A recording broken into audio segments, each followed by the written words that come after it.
The Knight's Tale, Chivalry and Rivalry. Below the smoking walls of Thebes, 2,000 men grappled sword to sword and hand to hand. The battle between the forces of King Creon and the troops of Duke Theseus was long, fierce, and bloody. And when it was over, when Creon's army had been put to flight, the ground was carpeted with fallen knights. Athenian soldiers searching the battlefield for their own wounded companions found two young knights lying side by side. But as they stepped across the two bodies, one stirred, groaned, and opened his eyes. Arcite, cousin, where are you? He whispered. His companion was not dead either. Both were carried as prisoners to the tent of Duke Theseus. Take them to Athens and lock them in the prison tower of my palace, said the Duke. Despite the cold stones and hard floor of their tower top prison, both Arcite and his cousin Palamon gradually recovered from their wounds. Their devoted friendship made the passing days, weeks, and months bearable, though both grew dreadfully bored. The narrow arrow slit, which let in the only sunlight they ever saw, overlooked the Duke's garden. Each day they would take it in turns to balance on a stool and gaze down at the flowers and at the gardener pruning the rose trees. One day there was a new visitor to the garden. Palamon was balancing on the stool at the time, and his feet slipped and almost tipped it over. Oh, Arcite, he exclaimed, I never realized until this moment why I was born. Now I've seen her. She is the reason Zeus. She can't be flesh and blood. She must be an angel. Come down. It's my turn for the stool, said Arcite, and he took Palamon's place. Down in the garden, Duke Theseus' young sister-in-law Emily had come to gather flowers in a wicker basket. She sang as she picked them, and the flowers seemed to turn up their faces towards her, and to faint at the touch of her hand. Oh, lady, I'll wear your favor until the day I die, said Arcite breathlessly to himself. Palamon pulled the stool away, and they both fell in a heap to the floor. What? Are you making fun of me, Arcite? It's serious. I'm in love with her. Not. You Judas, you cuckoo. Where are your vows of lifelong friendship now? The first chance you get, you stab me in the back, you. Viper, you thieving magpie. This undignified scene was interrupted by the Gowler, bringing in their one frugal meal of the day. What's this, puppies? He said, setting down the tray. Is this cell getting too small for the two of you? Well, I've got news for whichever one of you is Sir Arcite. Sir Arcite has a friend in Athens, it would appear, and this friend has spoken to Duke Theseus and won your freedom. You can leave tomorrow. Arcite stared. Palamon got to his feet. Cousin, he said, in all our lives we have never been parted. Is there no message for me, Gowler? Has no one asked for my freedom? No, you stay, and you, Sir Arcite, must be out of this land by sunset tomorrow. On pain of death are you forbidden to return. Leave the country? Leave Athens? But I don't want to go, protested Arcite. You go instead of me, Palamon. If I'm banished from Athens, I'll never see her again. Perhaps he saw, or perhaps he imagined a smile playing on Palamon's lips. Anyway, the two cousins, who all life long had been inseparable, barely spoke during that last night in the tower. Next week, Palamon was still a captive, balancing all day on the stool to watch for Emily. Far away, his cousin sat in his own house, the windows and doors all shut as if it were a prison, for he was pining for Emily. Which do you think was better off? Mused the knight thoughtlessly, interrupting his own story. Was it the man in the prison or the man in exile? Lord love you, have you no spark of wit? Demanded the lady I recognized from the night before by the enormous size of her hat. If the boy in exile had one half a brain, he'd disguise himself and go back to Athens. If all he can do is sit around and mope, he doesn't deserve the woman. Well, well, said the knight, rather taken aback by the strength of her feelings. That's just what happened. Arcite grew a beard, dressed as an Athenian, and took work as a servant in the very house where Emily lived.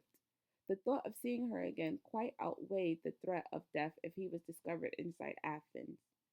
Every day he saw her. Every day he took orders from her lips. Every day he was able to reach out and touch the chair where she had sat, the glass from which she had drunk. He thought he would be happy forever. He was happy for just a week. Then the questions began to creep into his mind. What good is this? How is this better than being in prison? How can a servant speak of love to the sister in law of Duke Theseus? So he fell to brooding, to chewing his pill at night, and cruising the hour he was born.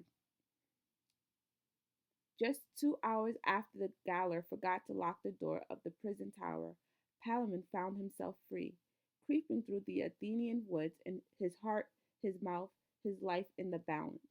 Now's my only chance, he thought. I'll find the Lady Emily and ravish her away to my own country. A rustling of leaves sent him bolting like a rabbit into the bolt of a hollow tree. He squatted down low, despising his thumping heart and despising his fate for bringing him, an honorable knight, to such a pass. The approaching footsteps halted beside the tree, and Palamon held his breath. Surely the Duke's men were not searching for him yet. Peeping through a knothole, he could see a man sitting dejectedly among the spreading roots, throwing pebbles at his own boots. What's the use? He was muttering. I might just as well be rotting in prison with Palamon. You ass! You wolf in sheep's clothing! Palamon flung himself out of the tree and grabbed Arcite by his beard. What are you doing, sneaking back here to prowl round my Emily? Don't you talk about my mistress and lady like that, you convict, you escaped prisoner. I'm an honorable knight, Palamon maintained, despite the hammer blows Arcite was raining on his head. I love Emily far more than you do. Heart's blood, death's too good for you, you traitor to all things honorable. Goat, skunk, rat, as they pranced, grunting through the trees, their arms locked fast round one another. A wolfhound came, barking round their legs excitedly. Then there was another, and another, and another, until the clearing was awash with dogs. Into the melee burst a hunting party on horseback, and at its head Duke Theseus himself. Part those men and bring them here. One of them is Emily's serving man. The other looks like one of Creon's men. He is. He's an escaped convict, Arcite shouted. And he's Arcite, banished in pain of death, called Palamon. You see, cousin, I can play as dirty as you. Theseus laughed in disbelief. Is this the devoted twosome we took prisoner at Thebes? Bosom friends, never to be parted? In the name of all that's friendly, what's this quarrel about? Arcite and Palamon wiped their muddy faces and rubbed their bruised eyes. Then both together they said, Her! Emily had come riding into the clearing on a white mare. She wore a blue mantle, and even the hounds fell back whimpering at the sight of her. Arcite sprang to one stirrup, Palamon to the other. Lady, your eye has scorched me like a burning glass. Emily, your name is millstone crushing my heart. Sweetheart, if I were to live 200. Enough, roared Theseus. What is this competition of compliments? If you're going to compete, at least do it the man's way. Tomorrow I'm holding a joust. Both your lives are forfeit, but I shall spare the man who remains alive when the joust ends. Prepare yourselves for tomorrow you fight in the lists. Not until sundown, when they were billeted in separate tents on the field of combat, did Palamon and Arcite stop quarreling. Outside Arcite's tent, an armorer was sharpening a sword with a stone. It grated and screeched. A chill went through the night, but he called to mind Emily's radiant face and went happily to sleep. Outside Palamon's tent, a squire was sharpening his master's lance with the knife. The shavings fell onto the canopy and made shadows like swarm of spiders. A chill went through Palamon, but he thought of Emily and how pleased she would be by his chivalrous heroism, and he went to sleep contented. The joust was a circus of color. Knights caparisoned in mail, heraldic surcoats, and plumes fit for birds of paradise were brazed by the blaring trumpets, whose scarlet oriflammes were embroidered with silvery beasts. Blade by blade, the grass was turfed out in divots by the flying hoofs of horses. The pavilions flapped like Chinese kites. By midday, the ladies tripping back and forth to their seats had scarlet hems where their gowns had swept the field. In the hottest part of the day, Arcite and Palamon found themselves at opposite ends of the jousting fence. Palamon's lance weighed heavy in the crook of his arm after so many months in prison. The squires blew a shrill fanfare. The horses rattled the bits between their teeth and pranced towards one another. On the first pass, both lances missed their mark, and the two cousins passed shoulder to shoulder, grimacing into one another's face. On the second pass, Palamon saw the point of Arcite's lance bearing squarely for his chest. He flung himself forward along his horse's neck, dropping his own lance. But the oncoming lance tip tore through the back of his tunic, caught on his belt, and lifted him out of the saddle, pitching him to the ground. Arcite's lance was dragged from his grip, but he turned at the head of the list and came galloping back down the field, swinging his mace. Its iron spikes bruised the air with each whistling circle the mace had made on his chained stalk. Palamon, his head uncovered, fell to his knees, but he knew he could not escape the swinging iron. In the grass, his hands brushed the lance that had dragged him from his horse. His fingers closed round its haft, and he was lifting it to protect himself when Arcite, stretching from his saddle to strike the mortal blow, rolled straight onto its point. His face cleared of all expression. His horse rolled from under him, and he stood for a moment with the lance planted in his chest. The mace dropped from his hand, and he spread his fingers across the red of his surcoat. Cousin, he said, then fell dead on his back, the lance rising like a mast out of his hull. Palamon took off his gauntlets and crawled across the grass to Arcite's side. Friend, he said, touching his cousin's cheek, what have we done? Then the crowds were upon him, praising, congratulating. Duke Theseus was there, and Emily too. Though Palamon could not recognize her at first among the other women, they were all quite pretty. Theseus began, Arcite, my boy. Palamon, I'm Palamon.